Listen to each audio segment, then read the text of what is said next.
The Joker's origin? This is Joker, the man who stopped laughing, and within this storyline, there are two Jokers, one in Gotham and one in LA.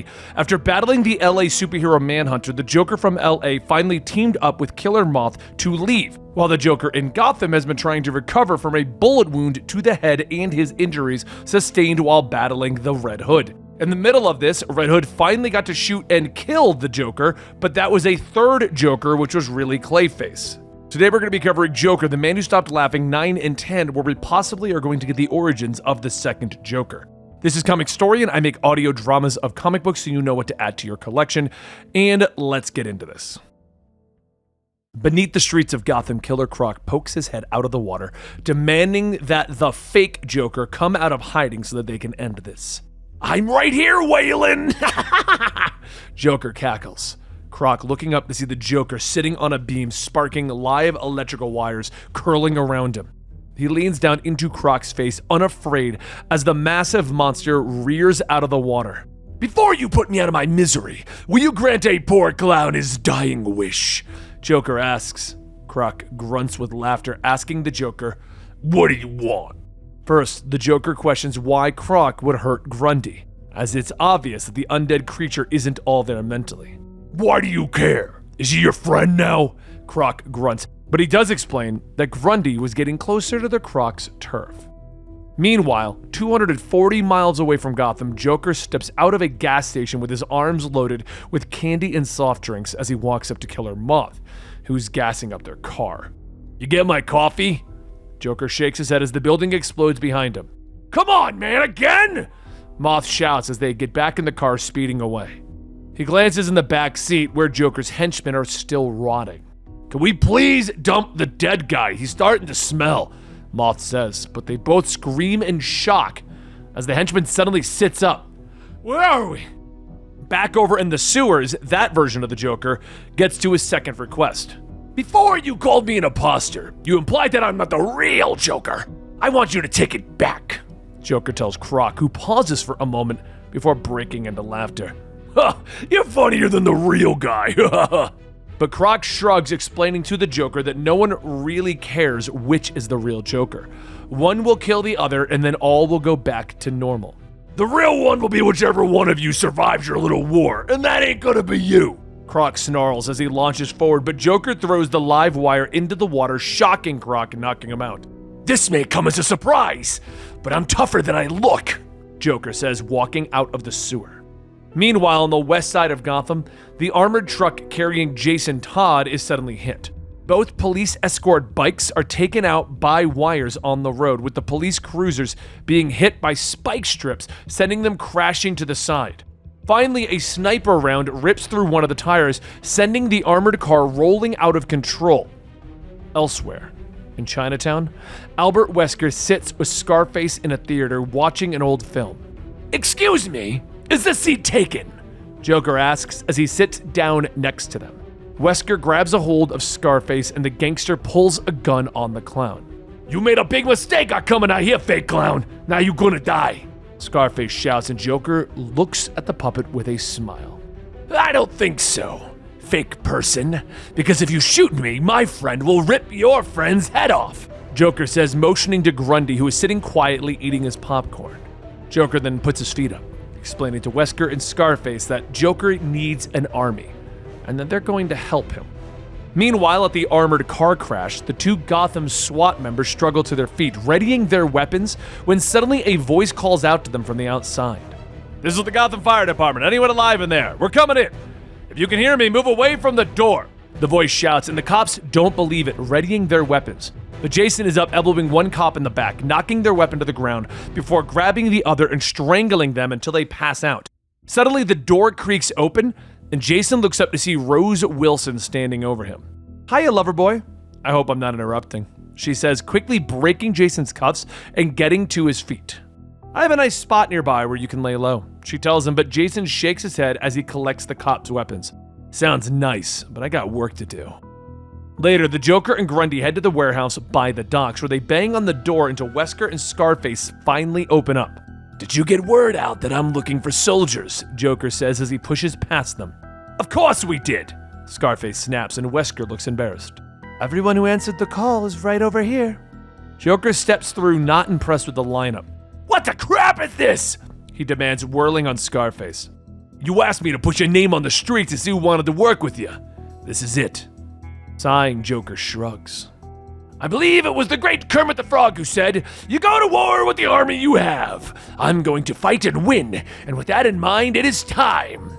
But across town, the Joker from LA has finally gotten back to Gotham. He gathered his own army of much more established Gotham rogues.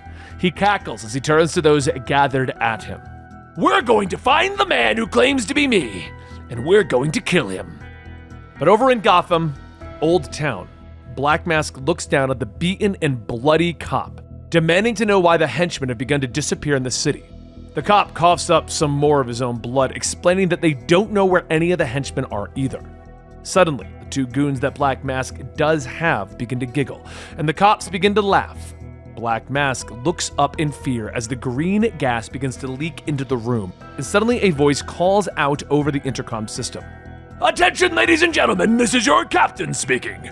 We have hit some rough air, causing depressurization in the cabin. But don't worry, oxygen masks will be deployed for your safety. Black Mask whirls around as an oxygen tank drops out of the ceiling. He quickly grabs it, beginning to breathe in the safe air. But at that moment, the doors bang open and the Joker walks in dressed as a flight attendant. Hello there, mask on mask! What a nice look for you. The Joker begins to pour some drinks, stepping over the bodies of the victims, explaining to Black Mask that he is upset that none of the other crime lords in Gotham are taking him seriously. You're gonna need employees to be a crime boss, Joker. I heard you can't find people to work for you. Joker glares at him. Funny, I heard the same about you, but no, I've got men. I just had to lower my standards a bit. At the waterfront, Wesker is sitting on a bench with a phone trying to figure out where the fake Joker is hiding and where he came from. But he glances up as Scarface glances at the approaching Red Hood. What the crap are you supposed to be? He snaps, pulling a gun from inside his tiny suit and firing. Eat lad, you two get Kate! But Red Hood dodges the round, rushing forward, knocking the small pistol out of the robber's hand. Red Hood pulls his pistol, firing a round into Scarface. Wesker screams as blood begins to pour out of the wound and he clutches at the puppet and his hand. Take it easy, Wesker, it's a gut shot. As long as you get him to the wood shop quickly, he should be fine. Red Hood jokes and he stands over the criminal menacingly. But first, you're going to tell me where I can find the Joker. But back with Black Mask, the Joker begins to walk around the room, pouring acid down the throats of the goons and the cop. And then turns back to Black Mask, demanding to know where the fake Joker is. Don't worry, I know it's not you because you were there when he shot me in the head, Joker explains, and Black Mask is shocked, remembering the three men with bags over their heads that the Joker shot. If you know it wasn't me, why don't you ask someone who does disguises? Clayface, hush. Isn't there some guy named Lookalike or something now? But Joker shakes his head, pointing out that that isn't their style and that people better start giving him answers since he's the one in the city and the fake Joker is all the way across the country. Black Mask laughs. Ha, you don't even know. Now that's funny. He's here. He came back to Gotham. Throughout the city, the armies of the two Jokers begin to clash as they meet each other in the streets. And finally, Joker makes a call to Shocky, one of his goons left behind at the warehouse. Call everyone back and tell them to go to the warehouse, he orders, and Shocky agrees, telling the Joker some good news. One of my guys found out who the fake Joker is. No, I'm gonna tell you when you get here. I wanna see the look on your face, Shocky says before hanging up. But 20 minutes later, Red Hood, Stephanie Brown, and Rose Wilson entered the Joker's warehouse and find Shocky bleeding on the floor. Aw, someone had all the fun without us, Rose jokes. But something shifts in the shadows as she draws her pistol and fire. Killer's still here, she shouts, and Manhunter leaps down from the rafters, knocking Rose's pistol away. Red Hood leaps to attack her, but Stephanie stops them all. I know her, stop, she shouts. Red Hood lowers his weapon, demanding to know what Manhunter is doing. I just got here. I was about to ask you the same thing when the other one opened fire on me. She begins to explain to the others that she has been tracking the Joker and she thinks that he did this. That's who we're after. But he didn't do this. These are his men. I don't think we're tracking the same Joker. At that moment, they're interrupted by Steph. This one's alive, she shouts, telling the others that they're going to call an ambulance.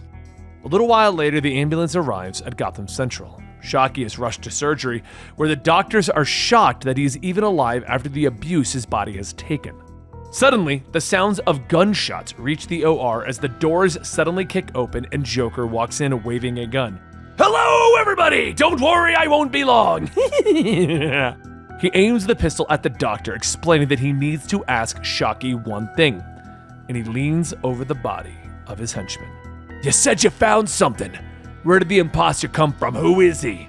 He asks, leaning in close to the wounded goon. "You!" Shockey gasps before flatlining. Angry, the Joker begins to fire his gun and chase the doctors out of the hospital, but he stops as he passes the room of the cancer patient. "How's it going? Been a while," Joker asks as he steps into the kid's room. The kid sighs, putting down his Wonder Woman comic. "Okay, I guess," the kid says, and the Joker nods, sitting down and telling the kid all about his troubles. "The guy I've been trying to kill? Well, it looks like he might end up killing me. Maybe you can convince him that there's still some good in him and he should change. That's what the heroes do in my comics," the kid says, and the Joker shakes his head, pointing out that it's a stupid idea as he picks up the comic. "Where did you learn that crap anyway? These dumb things?" Joker asks as he flips through the comic, but the comic begins to tell a story of one of Joker's henchmen that was affected by the Joker gas, who began to laugh but wouldn't die. Joker brought that henchman to the Professor Pig, who couldn't figure out why the henchman wouldn't die, but was able to alter his appearance so that this man looked like the Joker himself. Things were going well with two Jokers for some time, but the new Joker got a little too big for his britches, and finally Joker met the henchman in the park. "Ah, there you are. Did you kill Gaggy? Who told you to kill one of my men?" Joker asks, and the new Joker stood up, a serious look on his face. "One of my men was acting out, giving me orders. I might have gotten a little carried away, but it's what you wouldn't have done." Joker nods his head to the others and sighs. "This isn't fun anymore. We're done." The rest of the goons grab the other Joker, tying him up, putting a bag over his head. The Joker pulls a pistol out, aiming it. "Such a shame! I thought you'd be useful." The Joker with the bag in his head begins to beg. I am! Imagine how scared everyone will be when they realize there's two of us!" But the Joker just fires his gun. "The world is scared of me already. Two of me is just dumb." The gang turns to leave, and the body slumps over. But no one heard it giggle. The Joker suddenly looks up from the Wonder Woman comic he's reading by the kid's bedside. "This is incredible! Comic books are magical! Of course I know who he is! I made him!"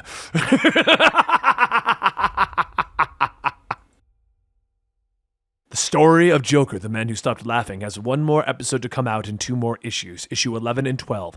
Add them to your collection, because right here, it's to be continued.